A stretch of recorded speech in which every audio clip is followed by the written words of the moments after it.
For the last half-century, technology and globalization has created extraordinary growth for states, organizations, and astonishing wealth and power for individuals.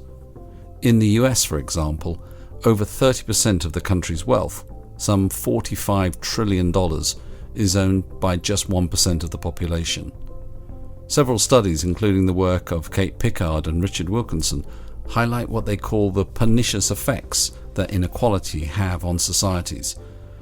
From physical and mental health, social mobility, community vitality, drug abuse and trust, outcomes are significantly worse in more unequal, rich countries. In recent years, some of the mega-rich have started to give away some of their fortunes, such as Warren Buffett and Bill Gates. Most recently, Yvon Chouinard, the CEO of Patagonia, and his family have ensured that all future dividends of the company will be channeled to fight climate change. But if you make billions or even trillions, it's perhaps easy to imagine giving some or all of it back to the planet. But what about everyone else? Do we need to rethink how capitalism might work in a more sustainable way? In this show, we talk to Anna Anderson, part of a growing breed of entrepreneurs who are developing a new type of business that combines commercial and social impact.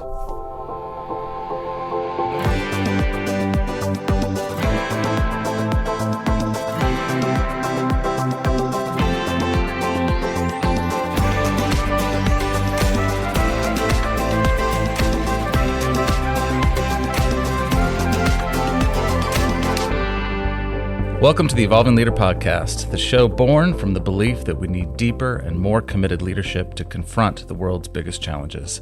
I'm Scott Allender, co-host of the show, along with leadership expert and my friend, Mr. John Gomes. How you doing, John? I'm really good. How are you feeling, Scott? I'm feeling really good. I'm feeling a mix of things today. I won't go into a lot of detail, but the feeling I'm predominantly experiencing at the moment is a sense of gladness as I see and talk to you and Phil today, because I'm reminded that we're going to be together in person in just a matter of weeks. So really looking forward to that. How are you feeling? I'm feeling a little sad from my garden. I just walked out there a moment ago and looked at how dry it is, and the curious reaction that my cat has trying to walk over it and kind of go, where's the grass? But other than that, no, I'm similarly really looking forward to seeing you, because it's been a very long time because of COVID, and just feeling generally optimistic.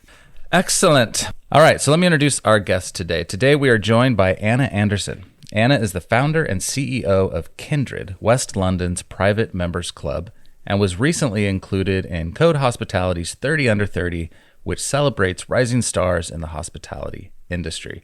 She's a qualified social worker and social entrepreneur. She's passionate about creating physical spaces that combat loneliness and forge long-lasting connections that strengthen communities, which is what led her to founding Kindred in 2018, with the idea of inclusivity at the heart of its mission. So much more than just your generic members club, Kindred does offer co-working spaces, but it is born out of a desire to encourage human relationships by way of a physical setting with food and entertainment at its heart, and we can't wait to hear all about that. Anna, welcome to the Evolving Leader.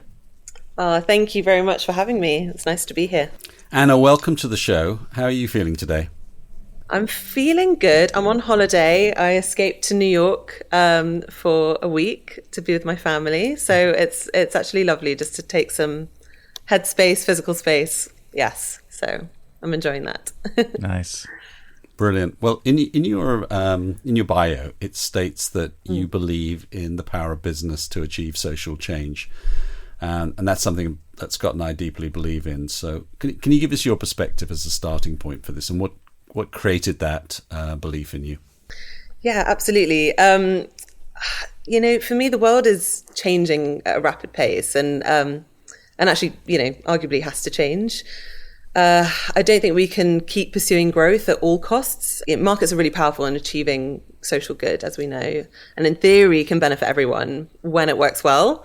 But as we know, market failure, generates inequality, poverty, exploitation, environmental harm. All of these things have really just, there's a backlash now, and there's a lot of people saying, that they are now anti-capitalist and all this kind of thing. And I think, getting rid of markets is not the answer in my view. And to become too reliant on governments to solve our problems, well, you're dealing with slower moving parts, you're dealing with bureaucracy and politics. So for me, there's this middle ground, where more entrepreneurs are now getting really interested in this question around how to pursue profit and purpose, enter the social entrepreneur. And they're realizing that some of our most painful social problems are actually solvable through business and can be profitable ventures as well as socially and environmentally really valuable. And I think there are two sides really driving this now. I think, on one side is, perhaps more obviously the consumer demanding better practices from businesses that they're buying from, and are seriously rewarding new social businesses that are matching their values and sort of telling that story really well. But possibly even more powerful than the consumers are the employees who, they don't want to work for the soulless corporation anymore. They're demanding better practices from the companies they're working in, better values, and are actually voting with their feet and moving towards work, with companies who are more innovative, socially focused, and who they feel good about working for. And businesses are sort of scrabbling to keep up with the changes demanded of them. So the nimble social entrepreneur who is already kind of acting in the space is really in a real position of strength right now, I think. So I'd love to hear more about your origin story of coming to this work. And I know you have a really rich background of doing incredibly important and challenging work. You were a social worker, working in child protection, domestic violence, children in gangs, family courts, and more. How did this inform your concept of community and the role that business can and should play in the world? I mean, absolutely, right? I think everything that we do feeds into our current story. For me, social work, oh, wow. I mean, I loved it. But I was frustrated at the individual kind of firefighting approach. So most families, don't enjoy the experience of working with a social worker. And so, they're kind of at the hardest time in their lives. Long-term change in that moment is going to be really important to establish when you're kind of approaching them, time of crisis, something bad's happened, you're in the house, you're telling them what to do to make it better. And it's just not really it's not how to bring out the best in people, in my view. I mean, parenting, my focus was children and families. So I'd work with a lot of parents, a lot of families and kids. And parenting is just hard anyway, right? Even when times are good. But even, it becomes almost impossible when you're having, you have little to no income, your housing's really unstable, you're battling with all these things, and your kids are battling with all the things that they're battling with. And you can also feel incredibly alone, whether you're, in a relationship or not, but especially if you're a single parent, or if you, don't have that strong sense of community around you.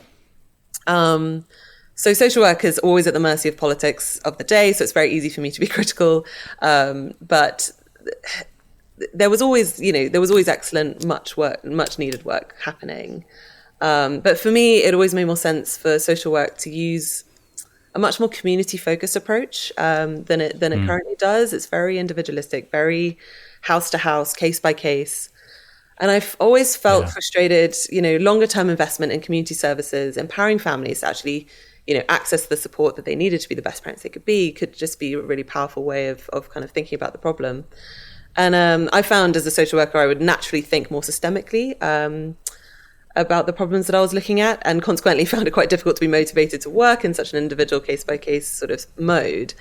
So when I started thinking outside the box, I mean, my dad, who is a great mentor to me and an entrepreneur in his own right, he sort of asked me, the big question, if you could do anything, what would you do? And I was like, oh, wow, what a question. And I started thinking about, other options for my career. And initially I was drawn to sort of a charity model. That was my world that I was operating in, a beautiful community space with big, long tables, everyone eating together and gathering and feeling that sense of connection. And then I looked at the political climate and I knew I'd spending my life trying to struggle to raise money just to survive. And I knew I would hate that and be really bad at it. So instead, I decided to explore a business, sort of a social business concept. And I got really interested in loneliness and what that means for different kinds of people. And there's some super interesting research. There's a book written by Susan Pinker, her book, The Village Effect, where She finds out, of all these other indicators that we consider really important in terms of how much we smoke, how much we drink, eat, what we're eating, how much we exercise, where we live, how much we sleep, all of these things. The best indicator for our overall happiness, well-being, and like longevity is, and how long we actually live, is how strong our sense of community is, and how much face-to-face contact we have on a regular basis. It's that simple. As humans, we're hardwired to be connected to others. And this is why I started Kindred. I just wanted to create, a physical space that could build connection in what I felt was an increasingly disconnected world. We're very good at online connection, but it's sort of the art of meeting people in person is getting lost. So we wanted to make that easier. Tell us a little bit about Kindred. How does it work? So Kindred is a number of things, but ultimately it's an independent members club. And a members club has a lot of connotations to it. It can feel exclusive. It can feel a little snobbish. But we really believe in inclusion, and we care about people coming together in a beautiful environment where they can escape what they are doing, or maybe they can enhance what they're doing by being more connected with others. So in practice, that is, we have this beautiful building in Hammersmith in London, and it's 3 floors. And on each floor, there's something kind of different happening. On the top 2 floors, members can kind of come in and they can use a space however they like. I mean, people have very hybrid lifestyles now. So they work, different days a week, or they have different kinds of portfolio careers. So they have this job here, and then they've got the side hustle, and they're starting a business here or whatever. And so people kind of need spaces to match that need for creativity, need for meeting people in different contexts. So they can come and use a space how they like, have lunch meetings, bring their laptop, come and relax, whatever it is. And in the evenings, it kind of transforms, and we put on these amazing events. So we have a lot of really cool live music. We have great supper clubs. We have talk events. We have workshops, comedy, all that kind of thing. And it's all designed just to kind of help you find your tribe, help you find people. And a lot of the people that have found us, they've built lifelong friendships and connections. We even had, in the very early days, we had a couple, meet each other at Kindred, get engaged, and then get married at Kindred a year later. So it kind of Wow. creates that environment where it does, make you feel like you're belonging to something. I mean, we wanted to create that kind of feeling, when you go to like a festival or a conference where everyone's really excited to be there, and you're just suddenly so open to meeting new people, and you're like, hey, how are you? I'm this and this. And all of your inhibitions just leave you, because that environment fosters that kind of connection. That's what we wanted to create at Kindred, and our staff are trained to, connect with people and help people connect with each other. So if they hear that you're starting a business and you're really looking for a graphic designer, they will know who they can introduce you to. And that's how we kind of operate. And we also have, we don't want it to be entirely for members. So our ground floor is dedicated to our all-day cafe and bar. We serve really good food and drink. It's called Cellar. And that's a lot of fun as well, because there's a lot of officers that work locally who just want a really cool local hangout. So we do low intervention wines, great cocktails, beautiful seasonal European inspired dishes by Chef Andrew Clark. And it's a lot of fun. So you started this 2 years pre-pandemic. How did COVID impact the whole business model for you? Yeah, well, we actually were operating just over a year before the pandemic. So we opened the building December 2018, and then obviously we were shut end of March 2020 for pandemic. How did it affect us? It crippled us. Like, we closed. We had to close. And when we were allowed to open, we were open with restrictions.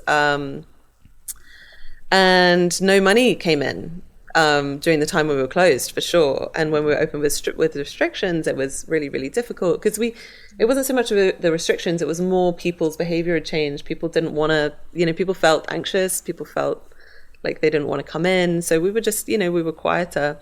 However, I would say that when we were open and we had this amazing series of music events where a lot of the West End actors were out of work because the theatres had all shut. And they kind of all found us because they all know each other. And so we were able to put on these incredible music nights with these incredible talented musicians who just wanted to perform, and people wanted to come and see them perform. So that was like a highlight for me during COVID. But it was really, really tough. We had no money coming in, and we just went into loads of debt. And but, you know, I feel good about the lessons that we learned during that time. When we were closed, we were able to really assess actually how is the space working for us. We did a big redesign during that time. We used that opportunity while we were shut to kind of change the things we wanted to change. So I think it's, you know, I've got a long-term mindset with Kindred, and I think it was a really tough start, and it kind of still is tough right now.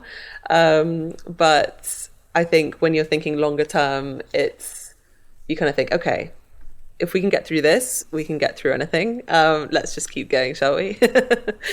So. It seems that a lot of people might have walked away, you know, having to close down. But why are you so committed to this? What is the passion behind it for you? It's such an interesting question. For me, it's a lot of fun. Like, it's a lot of fun creating a space. I think I really do believe in its ability to, even if it's just a standalone site, at the end of the day, to model a space that really believes that people coming together is a good thing, not only for individuals, but for society as a whole. I think we've designed cities, you know, to be very efficient, and depending on the city that you're in, all about productivity, all about kind of growth. And we haven't really designed those spaces to bring people together. Now, I grew up going to church. I don't go anymore, but I think, you know, churches, mosque, temple, wherever you go to worship, if that's what you do, they have community down pat. Like, they are very, very good at fostering community, because you have that sense of, first of all, it's a physical building traditionally, right? You go there and you go there regularly, and you have that in your routine. And you see the same people every day, and you people know your name, and you feel like you feel seen, you know, and you know that they would miss you if you weren't there that week. And that can sometimes feel a little pressuring, or it's good and bad. But that idea of feeling like not lost in this, like, I think a lot of people just feel incredibly lonely and not seen and not have that sense of belonging. So we really wanted to create a secular, non-religious version of that feeling of, when I turn up, I feel seen. I feel that sense of belonging. I get that these are my people. You know, this is a group of people that I feel I can talk to about the world and about the big things, and that excites me. So I think that's kind of the vision. And I do think, you know, we are good at making connections online, but we have lost. And my friend Alex Smith, who runs the Cares family, it's all about trying to tackle loneliness for the older and the younger by bringing them together. It's a really beautiful organization. But he talks about, you know, the young are very good at making connections, but they've lost their roots. And this feeling of building back your roots has always kind of been part of what Kindred is doing, I think.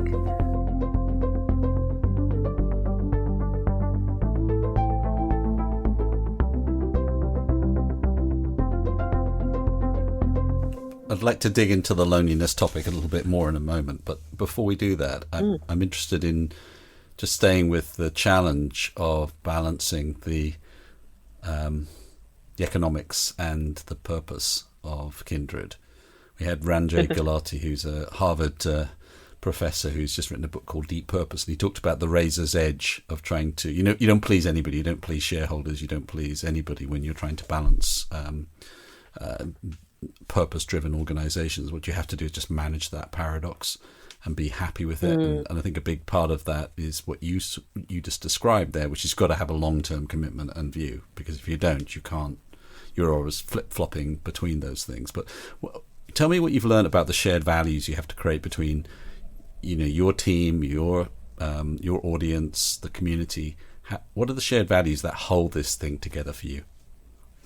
I think, kind of coming back to your first question, that business doesn't have to be just about growth and profit at all costs. I think entrepreneurs get a lot from starting a business. Some entrepreneurs are just there to make money, I think.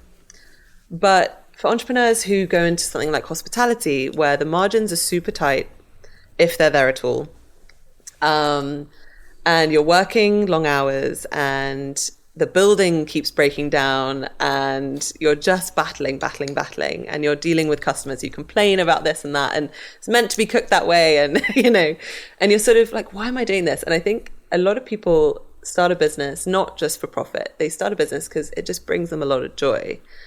And because you want to work with people. And I think that in the kind of the rat race, people have forgotten that business is people and it's joyful. And actually, what is life about if not to find those moments of joy? And it's not, it is hard to make money in this industry, especially now. And especially if you care about things like, paying your employees well and, making a beautiful space that is well maintained and looked after, and buying good ingredients that are from, sustainable growers who care about the earth and are not just there to exploit.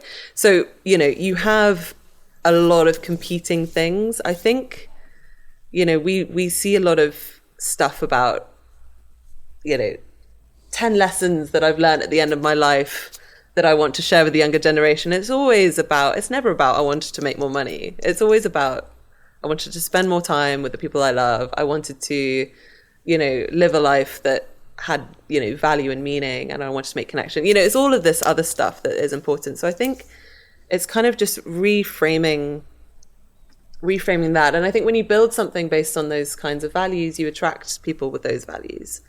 So you attract, team members who care deeply because they are in a position of strength right now. Like, they can choose where they want to work, which is great.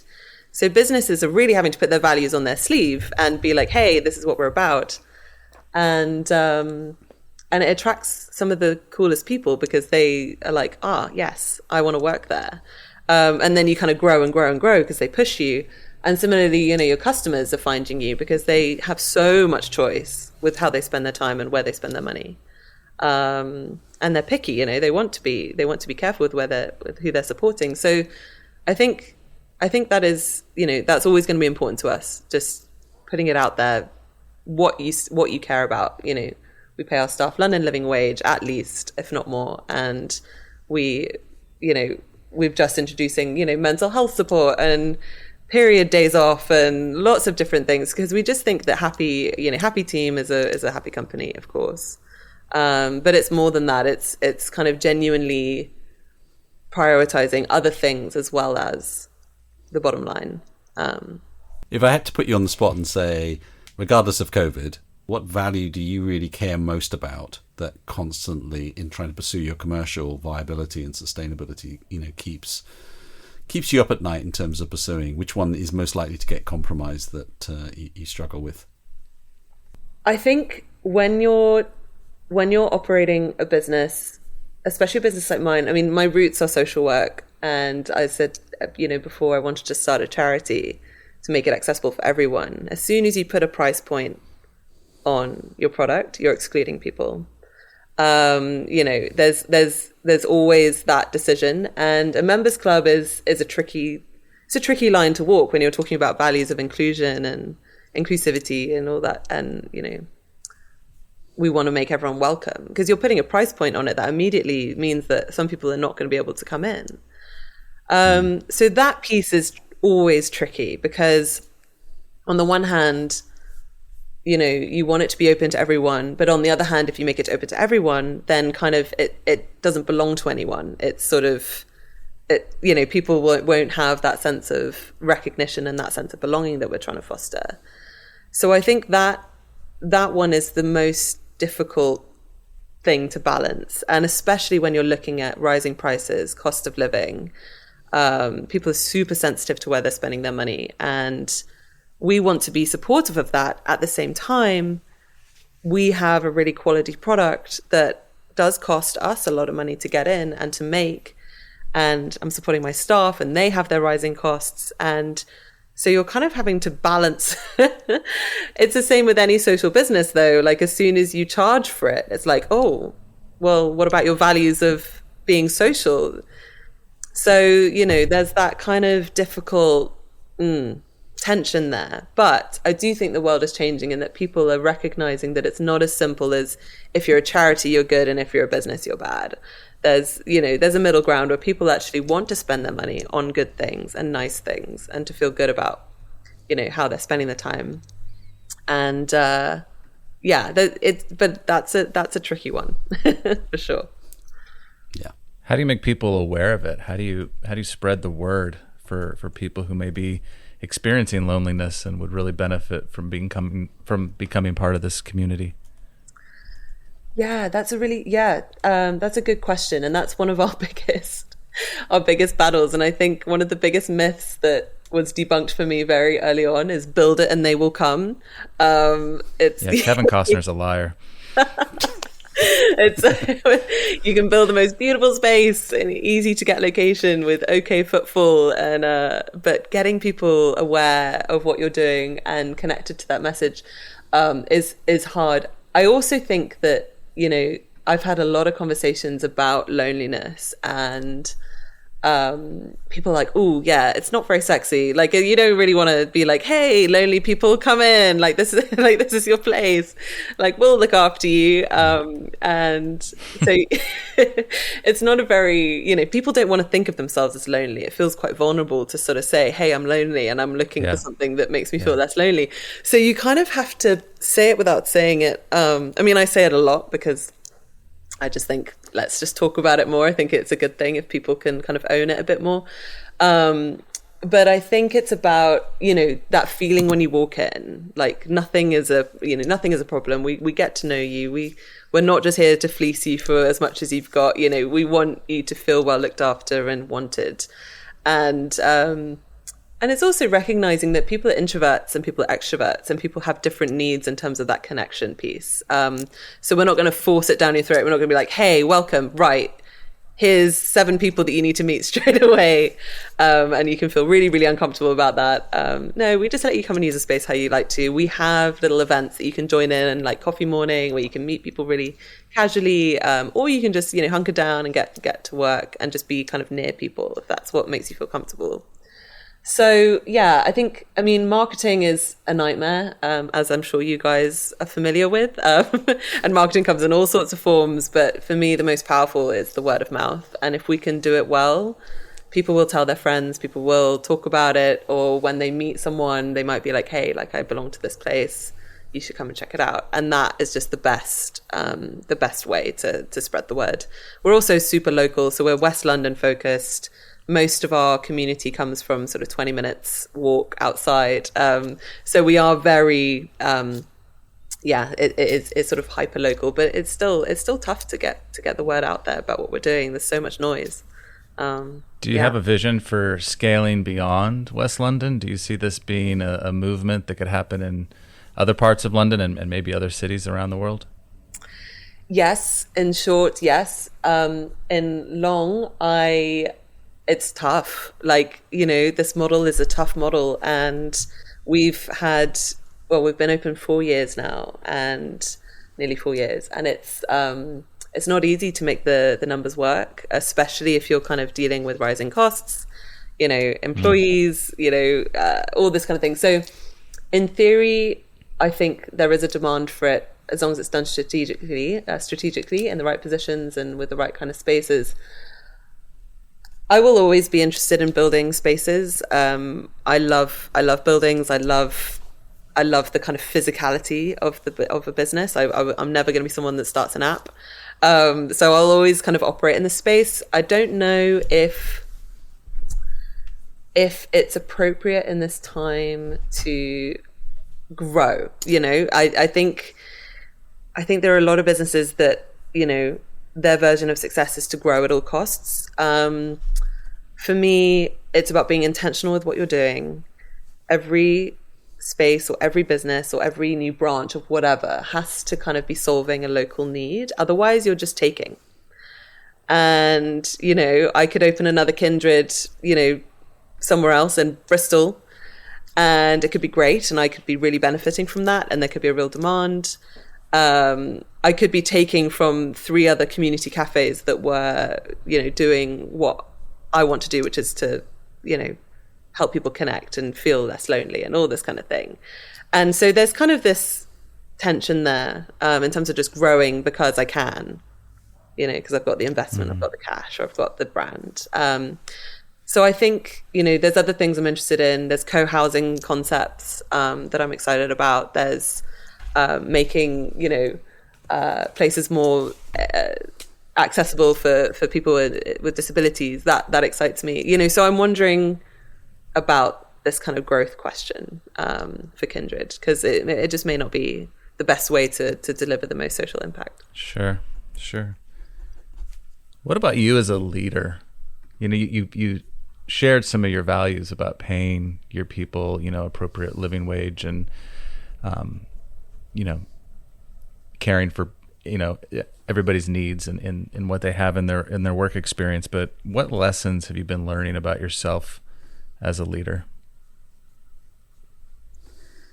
Ooh, yeah, interesting. I've actually been on a little bit of a journey with this, because I think when you start something, you take it all on and it becomes your burden and your joy, and you kind of do it all, some of it really well, some of it really badly.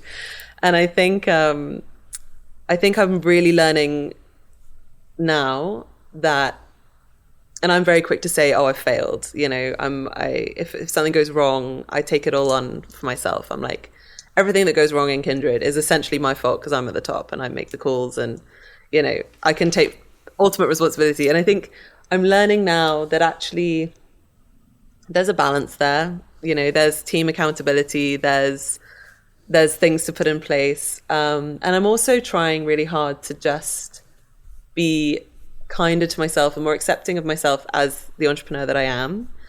I'm good at certain things and I am not good at others, and trying to do all of it badly is not good for me, the team, the business at all. So I've actually more recently, made some strategic hires, some really great operator types who can look at situation and pull order from chaos. Whereas I feel really comfortable walking into chaos and just dealing with the chaos, and I think, but in a quite chaotic manner, my team will tell you. So I get inspired and I get excited about new ideas, and I can communicate those ideas, and I want to put on events, and I want to support the team and get excited about what they're doing. But in terms of that sort of operator type piece, we've gone the long way round to get to where we need to go, because I'm held back in that space. I am not, in terms of the judging prospecting spectrum on the Myers-Briggs, I'm much more prospecting. So, accepting that bringing in people that enhance your business, that take on an area of weakness in your own ability, leadership, whatever, is not failure, it is strength. And I'm trying very hard to remember that. And I think it's going to free up a lot of what I think of as my superpowers, much more than, if I'm struggling with different kind of, operations style stuff. Hi, this is Phil Kirby, producer of the Evolving Leader podcast. It seems like an age ago when we kicked off season 2 of the podcast with neuroscientist Stuart Firestein. During the episode, Scott and John dig into Stuart's counterintuitive thinking on ignorance and failure as propelling forces in problem solving and innovation. If you've not listened to this episode, then add it to your to-do list. It's a great conversation. You'll also find a clip from the episode on our YouTube channel. And as always, I've left links in the show notes. One of the areas I'm really interested in digging into a bit more is that when you're trying to create a social enterprise, I think it's easy for the founders to get lost in a trap that what they believe in passionately and their vision for it can become a business model. And for the problem they're solving to not actually be part of how they create, capture and deliver value, it's sort of like a side thing. So how do you integrate that, the problem you're solving for? I was very taken with Narina Hertz's book, The Lonely Century, and she was talking about loneliness as not just something people suffer on their own, but it's actually something that we suffer collectively when parts of society are suffering, and it causes illness and disease, and it undermines tolerance, and it threatens democracy. She was talking about it being a consequence of political, recent political polarization. That so it's a really systemic set of issues that we're talking about. Urbanization creates it, screen time creates it, all sorts of things create it. So where does other than the obvious part of bringing people together and helping them, is there, how do you see how you create, capture and deliver value in your business model tying into the problem you're solving? It's a really great question and a hard question. So thank you very much for asking it. I think, yeah, this is the tough one, isn't it? For social businesses, how do you battle that, or not battle, how do you manage that tension between the very practical need to make enough money to survive with your initial motivation and your intention of, in my case, connecting people, tackling loneliness, etc. And what happens if I step away and my amazing operators then just, it just then gets pulled away from that, initial motivating factor and what makes us special. And it becomes all about, actually we can make more money here. We can build out our margins here. This is it. And we're going to just leave this stuff behind, or we're not going to measure this. That tension, I think, is something that every social entrepreneur is really familiar with. And there's some really interesting models now where shareholders are, releasing more funds once certain criteria are met in terms of the social side of things, to make sure that those those things don't get lost in terms of the pull towards making more money. I think with Kindred, there's definitely more that we could be doing in terms of measuring actually, what that looks like and how much impact we are having. And I would love to do more. A lot of it is for now for us, because we're fairly small, is all anecdotal at the moment, and it's listening to our members, helping them helping us understand how we've impacted on their lives, the charities that are approaching us to run their events with us. It's kind of, those are the softer things that are kind of indicating to us that we're doing right by what we set out to do. I think in terms of loneliness, it's definitely become more of a conversation since we started. Not saying that we're responsible for that. There's an inevitability of that. But I think if we feel like people are actually coming to us and being like, hey, I really identified with what you were saying. I was literally looking up, places to go if you're lonely, and I found you.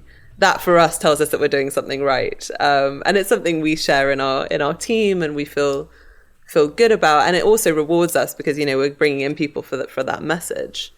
There is a tension there, in that it's hard to prioritize that over, we need to sell 3 bottles of champagne tonight because we just need that spend per head up or whatever. So it's a tricky one, and it's something we would love to do better. The problem is that no one has really modeled this very well. Loneliness is hard to measure, and it's hard to measure when it's like, doing well. So we kind of think, okay, are people turning up? Are people making friendships when they didn't know anyone in London before? And if that's the case, then great, and we're doing well. But we're not. I think as an organization, we could be a lot better at measuring that and really shouting about those successes, for sure. What's a word you might have for a listener who's nowhere near West London, but is really compelled by what you're saying and maybe resonating with much of it, and kind of acknowledging to themselves right now, yeah, I do have a bit of loneliness, and I don't have a space like that near me. What might they do? So I would argue that there's always a space near you to find your people. It can be harder, and there are certain spaces that naturally gather people but without intending to. So the local, cafe or the pub or a sports club, or they kind of naturally garner that sense of community that you might be looking for. I think loneliness you can be in the busiest place in the world and you can have 1,000 friends and you can have a loving relationship and your family can be close by and you can still feel lonely. And so I think it's about identifying, okay, why am I feeling so alone? Like, what is it? Like, is it that I'm spending way too much time scrolling on Instagram and comparing my life with others and feeling crappy when I do? Maybe that's something I can address.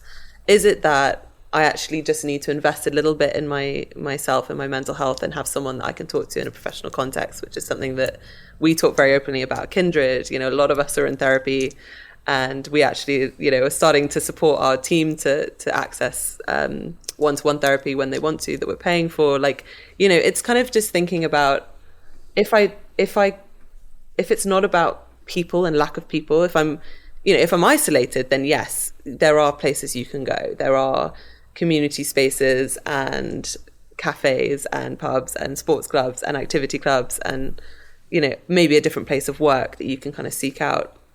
But loneliness is often from within, and it's about, I feel disconnected from myself. I feel disconnected from others. I don't know what to say. I don't know what to talk about.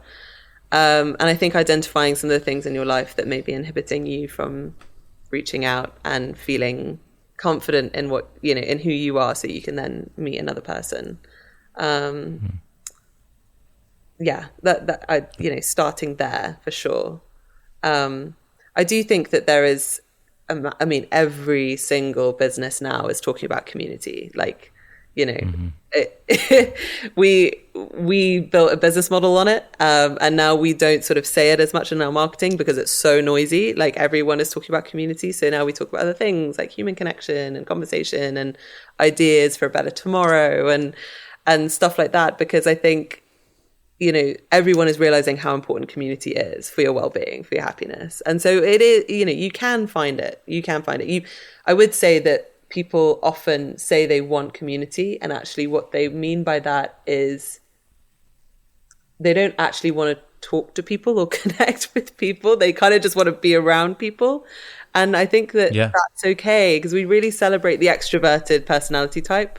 We have traditionally celebrated that type. And I think the introvert has been an under-celebrated type. And often, we are very attached to a few people, but we just kind of want to be around people sometimes. It's not that, we don't necessarily want to have to talk to them or like connect with them or make conversation, because it's exhausting for a lot of people. But it is about being near people and to just have the occasional interaction, like, hey, how are you? Great, cool, done.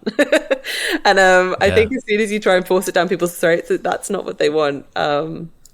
A lot of the time. And we've kind of discovered that through our events programming and all this kind of thing. Sometimes it is as simple as just inviting people into a space and being like, hey, hang out with me for the day. You don't have to talk, just hang out. And that's a good thing.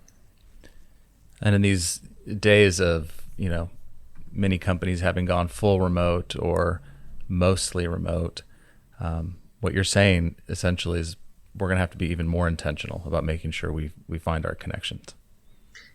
Absolutely. Yes, my feelings about working from home are very mixed, because I think in some ways it frees up people to have the lifestyle that they want, especially for, like parents is a massive thing.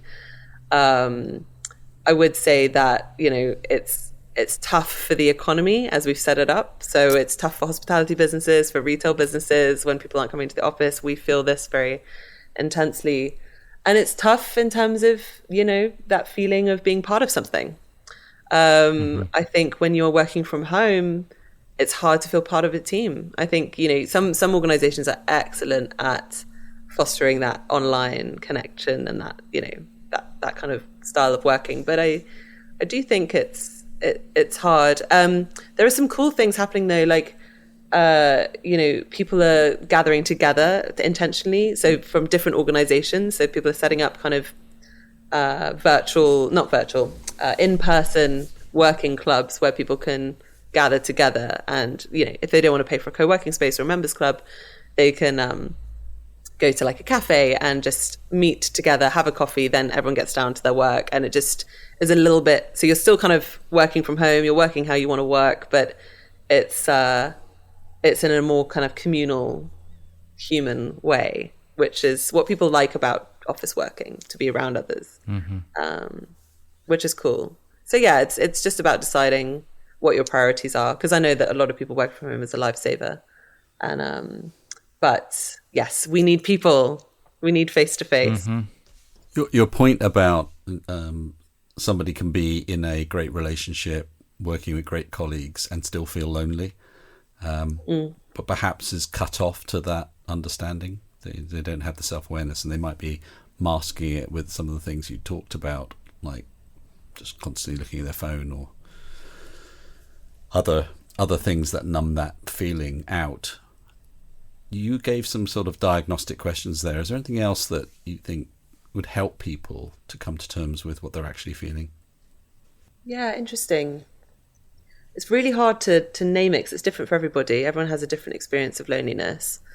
But I think one of the big drivers in my mind of loneliness, and I saw this in social work, especially with kids, it starts very, very young, is this very individualistic culture that we have going on. So I think we moved away from a very community-focused culture that was almost like kind of oppressive, because everyone's kind of in each other's business, and it's sort of, everyone's kind of trying to. There's sort of a controlling structure there, and there's a lot of problematic things when there's a really strong community culture, as well as good things. And I think swinging back to sort of individual expression, freedom, your dreams can become reality, do whatever you want to do, all this kind of thing. I think that's been really great and freeing for a lot of people, but it's also come at a cost where you are constantly comparing yourself to others. Like, we can't help it.